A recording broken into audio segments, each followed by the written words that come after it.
Welcome to our channel spice mix recipes. నేను ఈరోజు beginners కోసం సింపుల్గా బెండకాయ ఫ్రై ఎలా తయారు చేసుకోవాలో చూపించబోతున్నాను.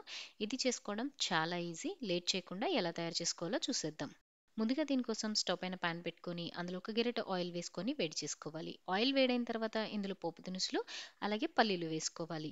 ఈ ఫ్రైలో మనం ఎలాంటి పొడులు వేసుకోము, అందుకే నేను పల్లీలు వేసుకున్నాను. బెండకాయ ఫ్రైలో ఇలా వేయించుకున్న పల్లీలు అక్కడక్కడ తినేటప్పుడు తగులుతుంటే చాలా టేస్టీగా ఉంటుంది. పోపు దినుసులు ఇంకా పల్లీలు వేగిన తర్వాత ఇందులో కట్ చేసి పెట్టుకున్న మీడియం సైజ్ ఉల్లిపాయ ఒకటి అలాగే కొద్దిగా కరివేపాకు వేసుకొని ఫ్రై చేసుకోవాలి. ఈ ఆనియన్స్ని కొంచెం సాఫ్ట్ అయ్యేంత వరకు ఫ్రై చేసుకుంటే సరిపోతుంది.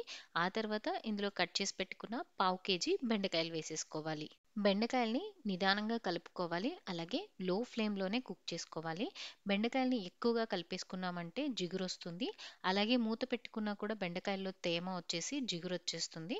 సో మనం బెండకాయల్ని మూత లేకుండా మధ్య మధ్యలో కలుపుకుంటూ లో ఫ్లేమ్లోనే కుక్ చేసుకోవాలి. ఒక 15 మినిట్స్లో మీకు బెండకాయలు ఇలా చక్కగా వేగిపోతాయి. ఇలా బెండకాయలు వేగితే సరిపోతుంది. ఇప్పుడు మనం ఇందులో కొద్దిగా పసుపు వేసుకుందాము.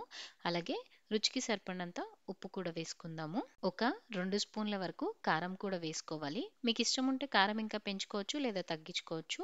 ఈ బెండకాయల్లో ఉప్పు కారం పసుపులు ఒకే చోట వేయకుండా ఇలా మొత్తం స్ప్రెడ్ చేసుకొని కలుపుకుంటే అన్ని ముక్కలకి ఉప్పు కారాలు అనేవి బాగా పడతాయి. ఉప్పు కారం వేసుకున్న తర్వాత ఒక 3-4 నిమిషాల పాటు అలాగే ఫ్రై చేసుకోండి. ఆ తర్వాత సన్నగా తరిగి పెట్టుకున్న కొత్తిమీర వేసి కలిపేసుకుంటే మన బెండకాయ ఫ్రై అనేది రెడీ అయిపోతుంది. చూసారుగా సింపుల్గా మనం బెండకాయ ఫ్రైని ఎంత బాగా రెడీ చేసేసుకున్నామో. దీన్ని మీరు కూడా ట్రై చేసి టేస్ట్ చేయండి. వీడియో నచ్చిందా ఛానల్కి సబ్స్క్రైబ్ చేసుకోండి.